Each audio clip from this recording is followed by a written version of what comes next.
Hello friends, तो आज की इस वीडियो में मैं love.exe सीरीज के बाकी की स्टोरी बताऊंगी। पिछले वीडियो में आप लोगों ने देखा था कि सोमिन डोंगन की कितना इंसल्ट कर रही थी, जहां योरी उसकी तारीफ। अगले दिन कॉलेज में डोंगन के दोनों चंगू मंगू उसे समझाते हैं थोड़ा संभल के रहने के लिए, क्योंकि कैंपस में लोग प्राइवेट चीजों को लेकर बात करते हैं। खास करके डोंगन के ओरिएंटेशन को लेकर बात तो उछलेगी, क्योंकि वो प्रोटेस्ट में इतना हिस्सा जो ले रही है। कहानी में आगे डोंगन जब जैकेट्स के ऑर्डर्स की एक्सेल शीट बना रही थी तो सोमिन उसे देखती रहती है और साथ में उसे ये भी बताती है कि उसने अपना शेड्यूल डोंगन से मैच कर लिया है ताकि दोनों साथ में घर जा सके। जो सुन के डोंगन जब अपने क्लास के लिए जाने वाली थी तब सोमिन उसे बताती है कि वो जैकेट डिपार्टमेंट जा रही है क्योंकि वहाँ पे उसका कुछ छूट गया है जो उसे आज लेना है। जो सुन के डोंगन सीधा अपने क्लास चली जाती है और सोमिन उसकी एक्सप्रेशन देखती है।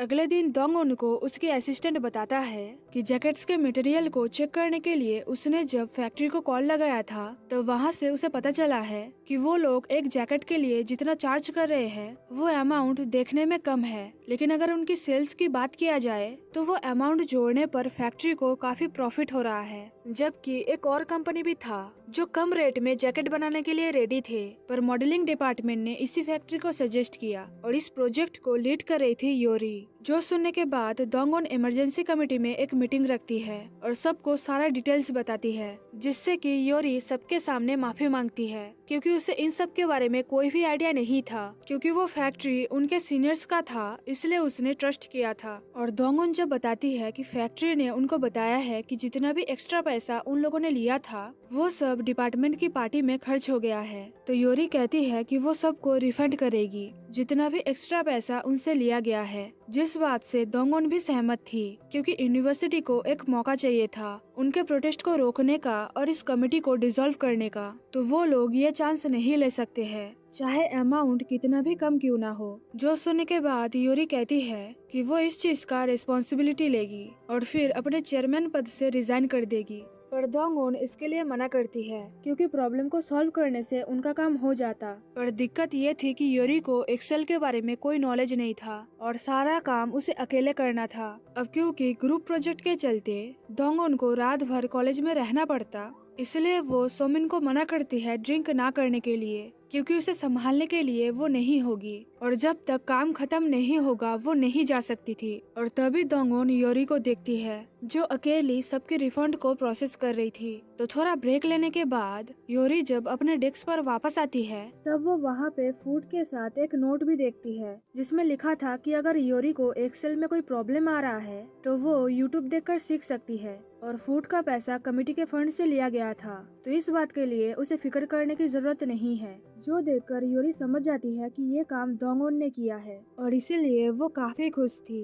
पर आगे सोमिन जब डोंगन को कॉल पे कॉल किए जा रही थी तब डोंगन कॉलेज से चली जाती है क्योंकि एक तो उसने अपने काम को कंप्लीट कर लिया था और दूसरा वो अपने गर्लफ्रेंड को नाराज करना नहीं चाहती थी। अगले दिन कॉलेज में तीनों दोस्त जब साथ में लंच कर रहे थे तब नारी डोंगन को सोचने बोलती है कि अगर कभी उसे किसी लड़के को किस करना पड़े तो उसकी वजह क्या होगी। उसे पता है कि डोंगन को लड़कियां पसंद है, पर फिर भी। तब डोंगन बताती है या तो बेट के लिए हो सकता है या फिर अपने फैमिली की प्रॉपर्टी पाने के लिए, जो फिलहाल इम्पॉसिबल है, और लास्ट ऑप्शन ये है कि किसी को जेलस फील कराने के लिए। और उसे ये सब इसलिए पता है क्योंकि सोमिन हमेशा उसे इस बात का थ्रेट देती है कि वो लड़के के पास चली जाएगी और अगर नारी ये सब पूछ रही है मतलब जरूर कुछ बात होगी। जो सुनकर नारी सीधा मुद्दे पे आती है और डोंगन से पूछती है क्या दोनों दोस्त एक दूसरे को किस कर सकते हैं और उसके बाद ऐसे बिहेव कर सकते हैं कि उन दोनों के बीच कुछ हुआ ही ना हो। तब डोंगन बताती है कि ऐसा हो सकता है, उसने बहुत बार अपने दोस्तों को किस किया है और अभी तक वो सब दोस्त ही है, नहीं तो अगर हर किसी को वो डेट करने लगे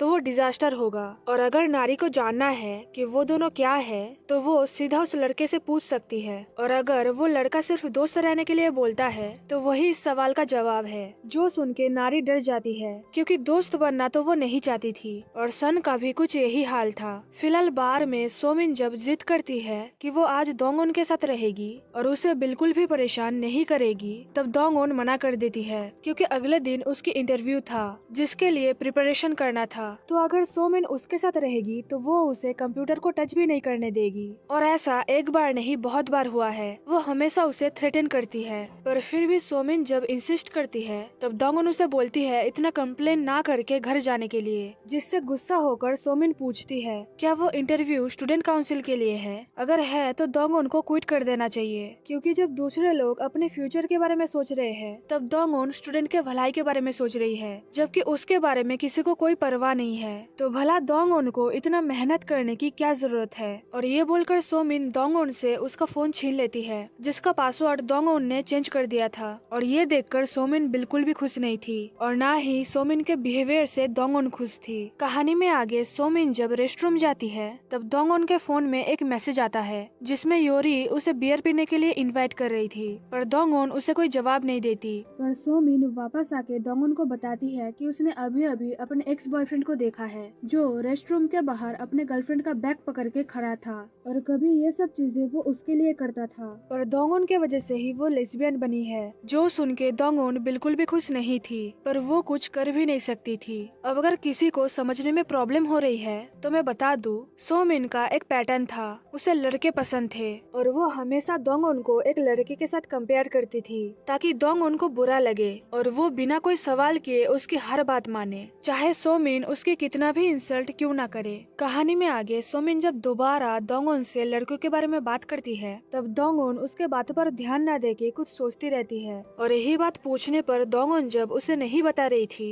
तब सोमिन सबके सामने चिल्लाकर बोलती है सच बोलने के लिए। तब डोंगन बताती है कि वो किसी और लड़की के बारे में सोच रही थी जिसे वो पसंद करती है, और इसीलिए वो सोमिन से ब्रेकअप करना चाहती है। अब क्योंकि तीनों दोस्त सिंगल थे इसलिए नारी सजेस्ट करती है कि उनको ग्रुप ब्लाइंड डेट पर जाना चाहिए, पर डोंगन ये बोलकर मना करती है कि अगर सोमिन को पता चलेगा तो तमाशा होगा, और सन ये बोलकर मना करती है कि वो अकेले जाना चाहती है। जो सुन के दोनों दोस्त शॉक्ड थे, क्योंकि सन को कभी उन दोनों ने डेट पर जाते हुए नहीं देखा, पर उन दोनों दोस्तों को क्या पता था सन ऑलरेडी मिनहक को डेट कर रही थी। कहानी में आगे नारी और डोंगन जब कहीं जा रहे थे तब योरी को प्रॉब्लम में देखकर डोंगन उसकी हेल्प करती है, और योरी बदले में उसे उसके साथ कॉफी पीने के लिए बोलती है, मगर वहाँ पे वो कॉफी ही नहीं पीती, और डोंगन को बताती है कि वो ना तो कॉफी पीती है और ना ही पानी पीती है, क्योंकि कैंपस में बाथरूम जाना उसके लिए बहुत प्रॉब्लमेटिक है, और ना ही वो बियर पीती है। जो सुन के डोंगन पूछती है अगर वो बियर नहीं पीती है तो उसने उसे इनवाइट क्यों किया था। तब योरी बताती है कि उसे नहीं पता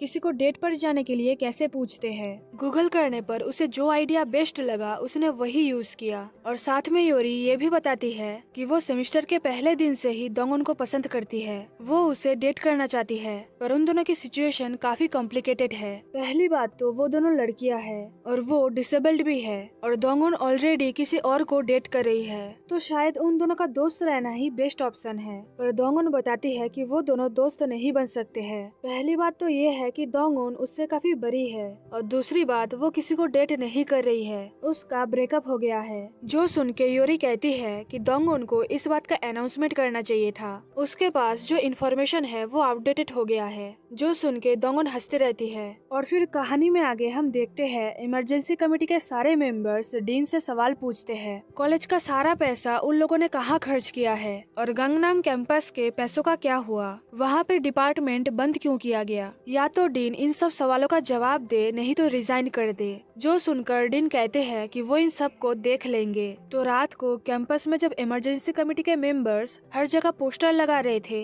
जिसमें साफ साफ डीन से जो सवाल पूछा गया था वो सब लिखा था, तब अचानक वहाँ पे योरी आती है और सबको बताती है कि वो उनके लिए स्नैक्स लेके आई है। अब क्योंकि वो उनको कैरी नहीं कर सकती इसलिए वो सब बाहर है। जो सुन के सब खुशी से स्नैक्स लेने जाते हैं, और योरी डोंगन की हेल्प करती है पोस्टर चिपकाने में। पर डोंगन जब योरी से पूछती है कि वो वहाँ पे इतनी रात को क्या करने आई है जबकि वो इमरजेंसी कमेटी की चेयरमैन भी नहीं है, तब योरी बताती है कि वो भी जस्टिस दिलाने के लिए कर रही है, और अगर इस चीज में डोंगन को कोई हेल्प चाहिए तो वो उसे बता सकती है। उसकी फैमिली पावरफुल लोगों को जानती है। जो सुन के डोंगन कहती है कि उसे नहीं लगता वो दोनों डेट कर सकते हैं, उन दोनों की क्लास काफी अलग है। पर योरी कहती है कि उसे लगता था डोंगन को ये सब बैरियर खत्म करने में मजा आता होगा। जो सुन के दोंगन पूछती है कि योरी को उसके बारे में सब कुछ पता है और अगर पता है तो बताने के लिए कि दोंगन को क्या पसंद है। जो सुन के योरी उसे किस करती है और काम खत्म होने के बाद दोंगन जब पूछती है कि योरी इस वीकेंड क्या कर रही है,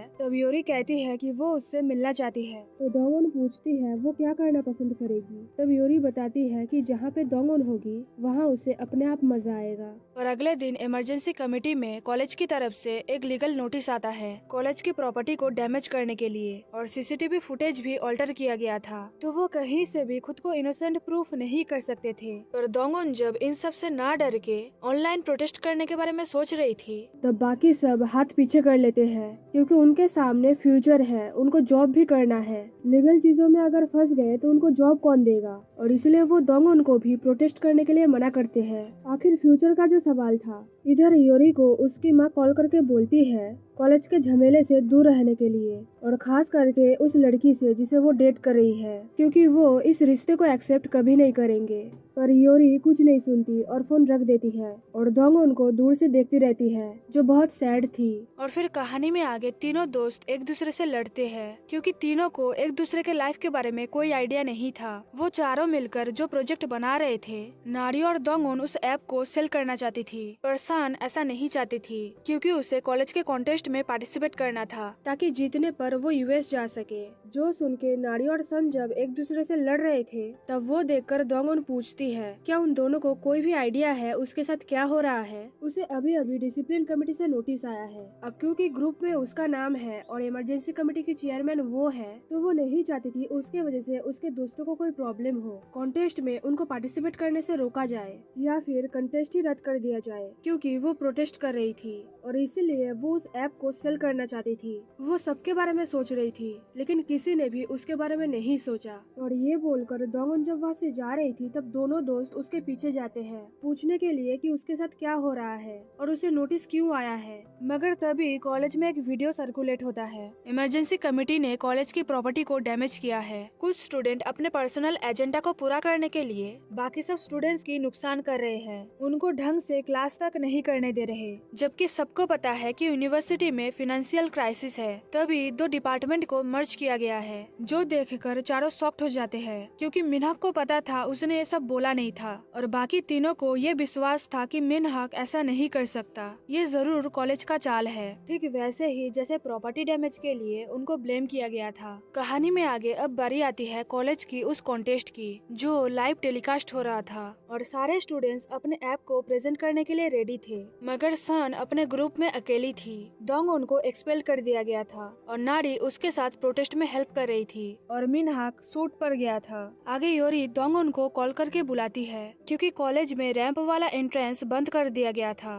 कंस्ट्रक्शन हो रहा है बोलकर, जबकि कॉलेज में ऐसा कुछ भी नहीं हो रहा था। तो नारी और दोंगन जब उस बैरियर को हटाने की कोशिश कर रहे थे, तब कुछ स्टूडेंट्स उनकी इंसल्ट करते हैं और दोंगन उसका अच्छे से जवाब देती है, जो देखकर योरी काफी इम्प्रेस्ड हो जाती है। और नारी दोंगन को बोलती है कि शायद इस इंसिडेंट के बाद योरी दोंगन से और ज्यादा प्यार करने लगेगी, पर दोंगन बताती है कि योरी उसे सेमेस्टर के पहले दिन से प्यार करती है, उसके लिए पागल है। जो सुन के नारी शॉक्ड हो जाती है। पर फिर कुछ स्टूडेंट्स के मदद से वो योरी को लेकर लिफ्ट तक जाते हैं ताकि थर्ड फ्लोर में जो कॉन्टेस्ट हो रहा था वहाँ वो प्रोटेस्ट कर सके और सबको असलियत बता सके। लेकिन लिफ्ट में दिखाते हैं कि वो लोग थर्ड फ्लोर नहीं जा सकते, तो वो लोग जब सेकंड फ्लोर आते हैं तब कॉलेज के गूंस उन पर अटैक करते हैं ताकि सच्चाई बाहर न आए। लेकिन तभी दोंगन की असिस्टेंट लाइव करता है जिसमें साफ दिख रहा था कि कॉलेज के गूंस कैसे स्टूडेंट्स को मार रहे थे, उनको चुप करा रहे थे। और कॉलेज के डीन जब वो आवाज सुनकर जब सबके सामने सन के दोस्तों की इंसल्ट करते हैं, तब कुछ स्टूडेंट्स तो उनकी हेल्प करने जाते हैं, पर सन अपने बारी का इंतजार करती है।